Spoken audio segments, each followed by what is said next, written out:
안녕하세요, 청취자 여러분. 오늘 저희가 함께 좀 깊이 들여다볼 자료는요.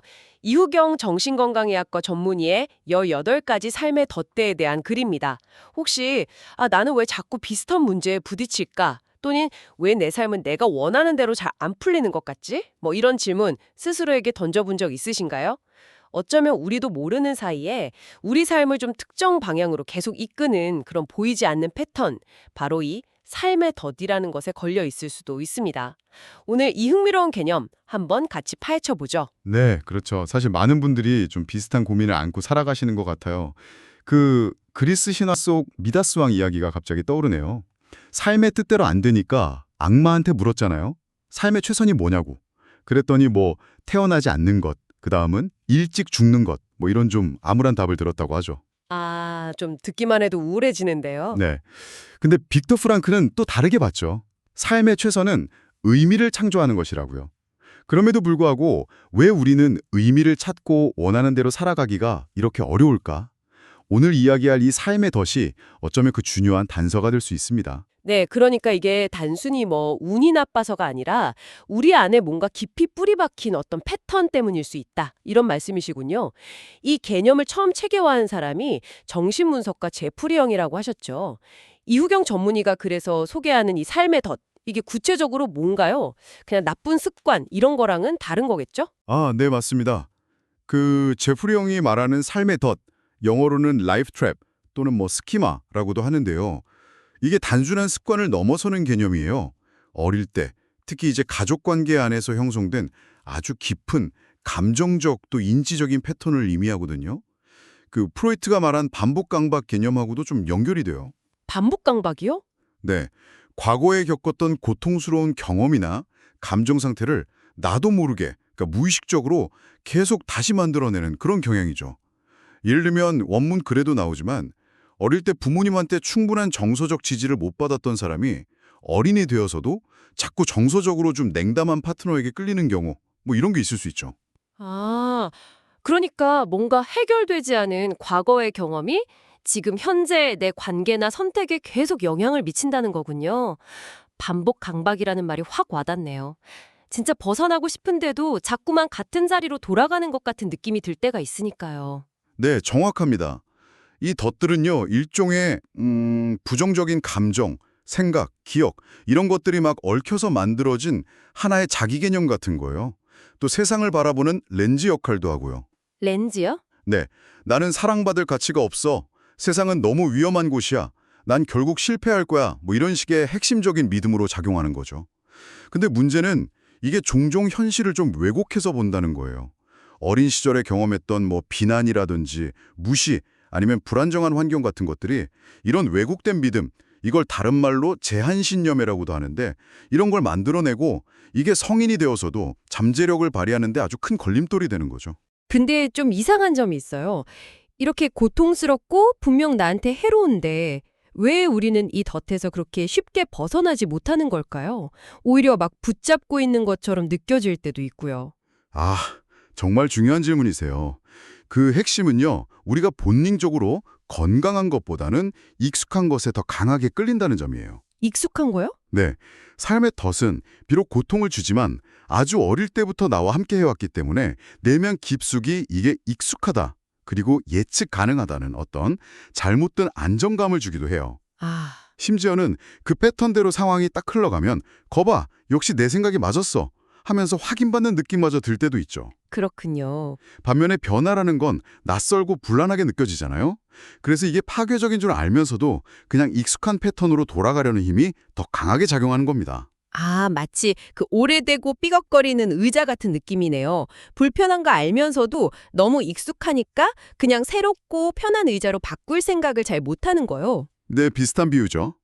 그래서 부모의 어려움이 자녀에게 대물림 되기도 하는 거군요. 원문에서 게리 솔로몬 말 인용했잖아요. 역기능은 계속 반복되는 재주가 있다. 네, 맞습니다. 안타깝게도 그렇죠. 그리고 이 덫에 대처하는 방식도 사람마다 조금씩 다르게 나타나요. 제프리 형은 크게 세 가지 주요 대응 방식을 제시하는데요. 바로 항복, 회피, 반격입니다. 항복, 회피, 반격. 좀 더 설명해 주시겠어요? 하나씩요. 네. 우선 항복, surrender는 말 그대로예요. 덫이 속삭이는 그 부정적인 메시지를 그냥 진실로 받아들이고 그대로 행동하는 거죠. 예를 들어서 실패의 덫이 있는 사람은 어려운 도전 아예 시도조차 안 하면서 나는 원래 안 돼. 이렇게 생각해버리는 식이죠. 아, 그럼 회피는 어떤 건가요? 회피는 그 덫이 자극될 만한 상황이나 감정을 아예 피해버리는 방식이에요. 예를 들어 거절의 덫이 두려워서 깊은 관계 맺는 걸 피한다거나 아니면 갈등이 너무 싫어서 자기 주장을 전혀 안 한다거나 당장의 고통은 피할 수 있겠지만 근본적인 문제는 그대로 남아있는 거죠. 그렇군요. 그럼 마지막 반격 카운터 어택은요? 이건 이름만 들어서는 되게 적극적으로 맞서는 것 같은데요? 네, 맞아요. 겉으로 보기에는 덫이랑 막 싸우는 것처럼 보여요. 덫이 말하는 거랑 정반대로 행동하려고 막 애쓰는 거죠. 예를 들면요? 예를 들어서 수치심의 덫을 가진 사람이 오히려 과도하게 자신을 막 내세우거나 엄청 완벽주의적인 모습을 보이는 경우요. 아니면 버림받을까 봐 두려워서 이게 거절의 덫이죠. 오히려 먼저 상대를 확 밀어내는 행동. 이것도 반격에 해당될 수 있습니다.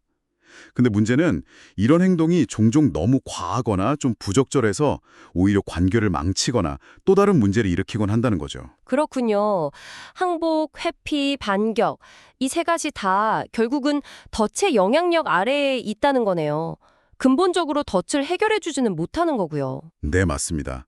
그래서 이 세 가지 대응 방식 자체를 알아차리는 게 정말 중요해요. 아, 내가 지금 또 이 덫에 항복하고 있네. 내가 이 상황을 피하고 있구나. 내가 너무 과하게 반격하고 있네.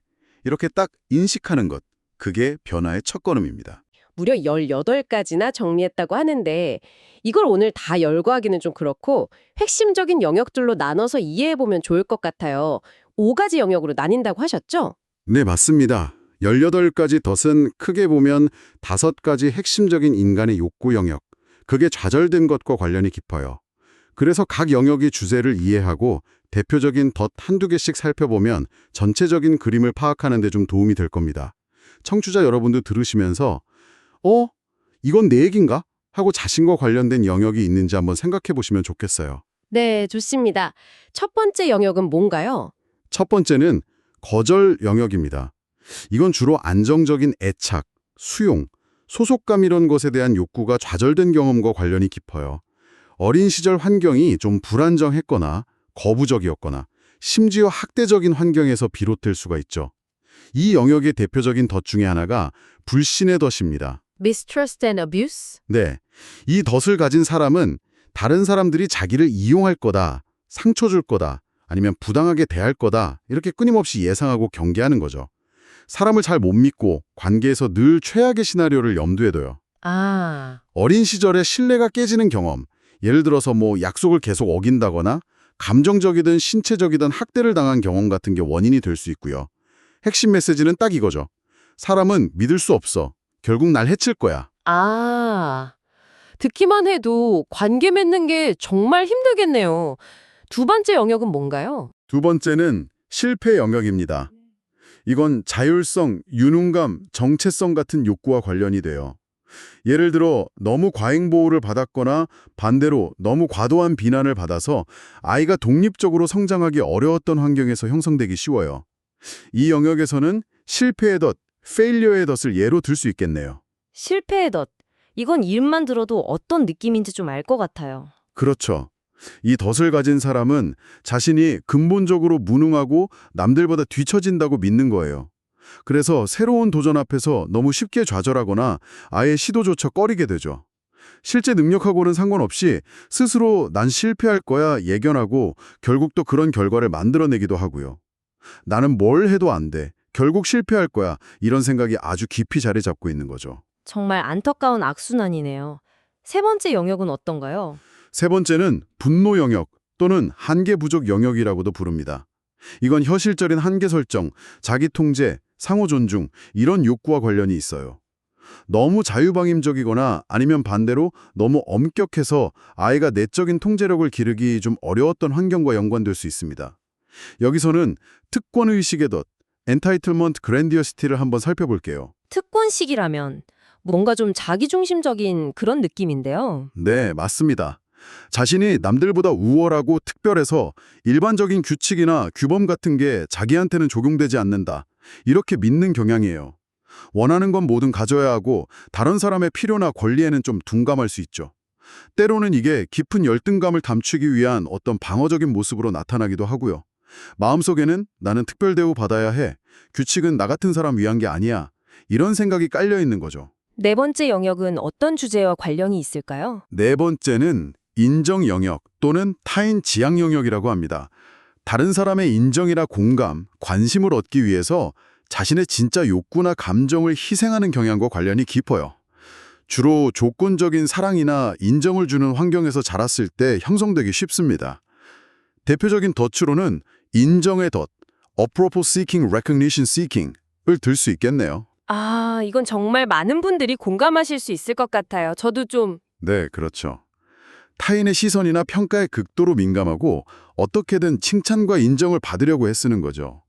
그러다 보니까 정작 자신의 진짜 감정이나 욕구는 외면하고 다른 사람이 원하는 모습에 자꾸 자신을 맞추려고 해요. 뭐 지위나 외모, 성취 이런 거에 과도하게 집착하는 모습으로 나타날 수도 있고요.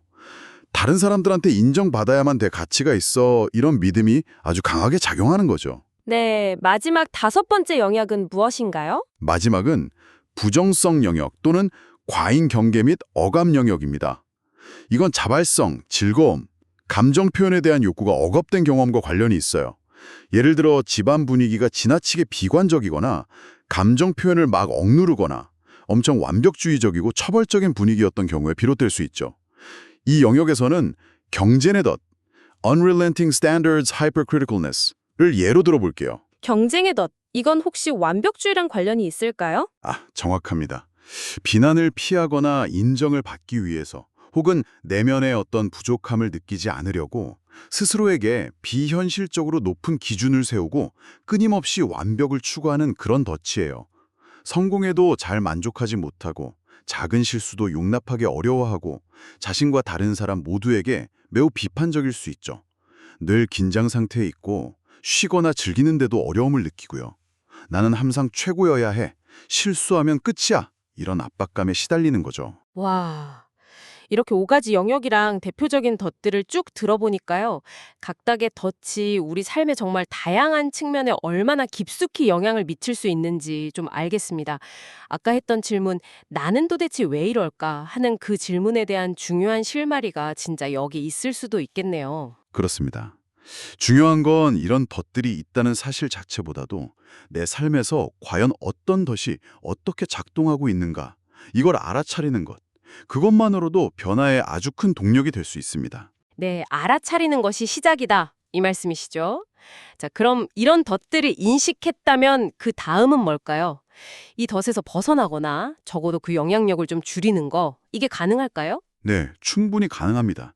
물론 뭐 쉽거나 아주 빠른 과정은 아니지만 변화는 분명히 가능해요. 가장 중요한 첫걸음은 앞에서도 계속 강조했지만 바로 자각입니다. 내가 어떤 덫에 주로 걸려 있고 어떤 상황에서 그 덫이 쉽게 발동하는지, 그리고 그때 나는 주로 어떤 대응 방식, 아까 말한 항복, 회피, 반격 중 어떤 걸 쓰는지 이걸 알아차리는 거죠. 자각. 그 다음 단계는 무엇인가요? 원문에서는 그 7단계 치료 과정을 소개했던 것 같은데요. 네, 맞아요. 그 삶의 더 중심 심리 치료에서는 여러 단계를 거쳐서 변화를 만들어 가는데요. 아주 간략하게 요약하면 먼저 현재 내 삶에서 반복되는 고통스러운 패턴을 인식하고, 이게 1단계. 그다음에 그 패턴과 관련된 어린 시절의 경험, 특히 그때 내 안에 새겨진 핵심 메시지가 뭔지 탐색해요. 2단계. 그리고 현재 패턴이랑 과거 경험을 연결시키는 거죠. 3단계. 이래서 내가 이랬구나 하고. 그 다음엔 현재 내가 느끼는 불건강한 감정이나 나의 대응 방식이 사실 얼마나 도움이 안 되는지 평가해 보는 거예요. 4단계. 과거랑 현재를 연결하고 또 그 패턴이 사실은 별로 효율적이지 않다는 걸 깨닫는 과정이군요. 맞습니다. 그리고 이 모든 과정을 그냥 머리로만 생각하는 게 아니라 글로 직접 써보는 것, 5단계. 이게 아주 큰 도움이 돼요. 글로 쓰는 거요? 네. 머릿속으로 맴도는 거랑 글로 딱 정리하는 건 정말 다르거든요. 또 신뢰할 만한 사람, 뭐 상담사나 아니면 가까운 친구 같은 사람과 이 어려움을 나누고 좀 건강한 조언을 구하는 것도 중요하고요. 6단계. 마지막으로는 이 덫의 힘이 약해질 수 있다는 걸 믿고 나 스스로 변화할 수 있는 힘, 그리고 내 안의 건강한 부분을 받아들이고 키워나가는 단계 7단계로 나아가는 겁니다. 아까 삶의 덫 일기장 쓰는 것도 구체적인 방법으로 제시되었죠. 그건 좀 어떻게 활용하는 건가요? 네, 그거 아주 실용적이고 효과적인 도구예요. 그냥 힘든 감정이 확 올라올 때마다 간단하게 기록해보는 거예요. 예를 들면 날짜 쓰고 어떤 덫이 자극된 것 같은지, 실패의 덫, 어떤 상황이나 사람이 계기가 됐는지, 발표 망쳤을 때, 그리고 내가 그때 어떻게 반응했는지, 막 자책하면서 숨어버렸다, 항복, 이런 식으로요. 이렇게 꾸준히 기록하다 보면 자신의 패턴이 훨씬 명확하게 보이고 아차 하고 알아차리는 순간들이 점점 늘어나요. 꼰드니 하다 보면 그 덫이 딱 발동하는 순간에 예전과는 좀 다른 선택을 할 수 있는 힘이 생길 수도 있겠네요. 바로 그거죠. 이 과정은 마치 불교에서 말하는 수도, 마음을 닦는 과정과도 좀 비슷해요. 원문에서도 비유했지만 삶의 덫은 현실을 있는 그대로 보지 못하게 하는 일종의 집착이나 베일 같은 거거든요. 베일이요? 네, 이 베일을 걷어내고 왜곡된 렌즈를 닦아내는 과정인 거죠. 여기에는 당연히 용기도 필요하고 꾸준함도 필요하고 그리고 무엇보다 자기 자신에 대한 어떤 연민 그리고 수용이 필요합니다. 과거의 상처와 화해하고 부족했던 나 자신을 용서하는 과정. 이게 핵심이에요. 과거를 바꿀 수는 없지만 그 과거가 현재의 나에게 미치는 영향은 바꿀 수 있다. 이런 거군요. 원문에서 권하는 그 다짐 문구가 되게 인상 깊었어요. 부족하지만 그런 나를 받아들이고 깊이 사랑합니다. 그리고 마음의 평화를 선택합니다. 이 말을 스스로에게 자주 해주는 것만으로도 좀 힘이 될 것 같습니다. 네, 맞습니다. 자기 비난 대신에 자기 수용과 연민을 선택하는 것. 그게 정말 중요합니다. 자, 오늘 우리는 우리 삶의 많은 어려움 뒤에 어쩌면 숨어 있을 수 있는 강력한 패턴, 삶의 덫에 대해서 깊이 있게 이야기를 나눠봤습니다. 반복되는 문제의 뿌리를 이해하는 데 조금이나마 도움이 되셨기를 바랍니다. 네, 이 덫들은 분명 과거의 경험에 뿌리를 두고 있지만 성인이 된 우리에게는 그것을 인식하고 또 이해하고 변화시킬 힘이 있습니다. 중요한 건 뭐 누구를 탓하려는 게 아니라 더 이상 나에게 도움이 되지 않는 그런 오래된 패턴으로부터 자유로워져서 좀 더 건강하고 만족스러운 삶을 만들어가는 것, 거기에 의미가 있겠죠. 마무리하기 전에요. 저는 그 원문 마지막에 나온 시골버스 노인 이야기가 계속 좀 마음에 남아요. 큰 짐을 버스 뒤에 놓고 태연하게 콧노래 부르던 그 노인이요.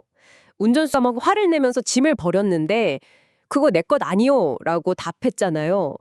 혹시 우리도 모르는 사이에 내가 짊어질 필요가 없는 그런 무거운 짐, 사실은 내 것이 아닌 과거의 상처나 다른 사람이 나에게 주입한 왜곡된 믿음, 이게 삶의 덫이죠. 이걸 꼭 내 것인 양 힘겹게 지고 살아가고 있는 건 아닐까? 이런 생각이 들더라고요.